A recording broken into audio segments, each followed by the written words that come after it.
E aí, pessoal, tudo bem? Vamos falar um pouquinho sobre os concílios. Os concílios são as reuniões de bispos da Igreja Católica. E concílio ecumênico é a mesma reunião, porém com todos os bispos de todo o mundo.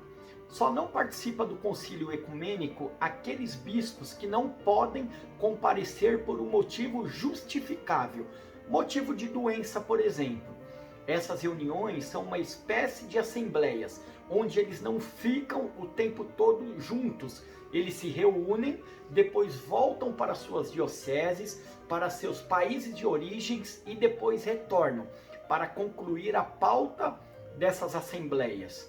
Então, no decorrer da história, houve diversos concílios, como por exemplo o de Nicéia, no ano de 325, houve o primeiro concílio de Constantinopla, no ano de 381, primeiro concílio de Éfeso, em 431, entre diversos outros que aconteceram, todos na nova era cristã. Mas é sobre o segundo concílio de Constantinopla, atual Istambul, na Turquia, que ocorreu no ano de 553, que iremos falar. Creio eu que esse tenha sido o mais importante da história, onde o imperador Justiniano tira da Igreja Católica a doutrina da reencarnação. Isso contra a vontade do Papa, que na época era o Papa Virgílio. Tanto que o Papa Virgílio nem queria a realização deste concílio. Houve uma grande pressão por parte do imperador Justiniano, que desejava fazer a vontade de sua esposa Teodora, que não aceitava a doutrina da reencarnação, pois ela, Teodora, tinha medo de sofrer muito nas próximas reencarnações, pois, de acordo com muitos historiadores, ela havia mandado matar cerca de 500 prostitutas, escravas, mulheres pagãs de sua época, ali no Oriente Médio. Inclusive, um dos maiores medos dela era de que ela pudesse reencarnar como uma negra escrava. Toda essa história é pública, está em diversos sites na internet e é matéria obrigatória para estudantes de filosofia.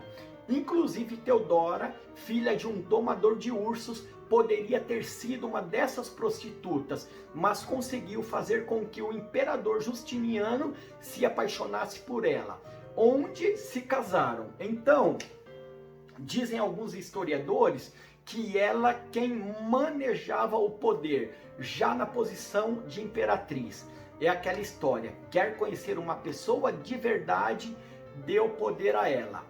Então, repare que até meados do século VI, todo o cristianismo aceitava a reencarnação como fato incontestável, norteador dos princípios da justiça divina, que sempre dá oportunidade ao homem para rever seus erros e recomeçar o trabalho de sua regeneração em sua nova existência. Após a votação dessa assembleia, determinou-se que a versão oficial da Igreja Católica fosse a helenista, baseando-se nos conceitos de céu e inferno. Só uma observação aqui, que nesta época não se usava o termo reencarnação, e sim migração das almas.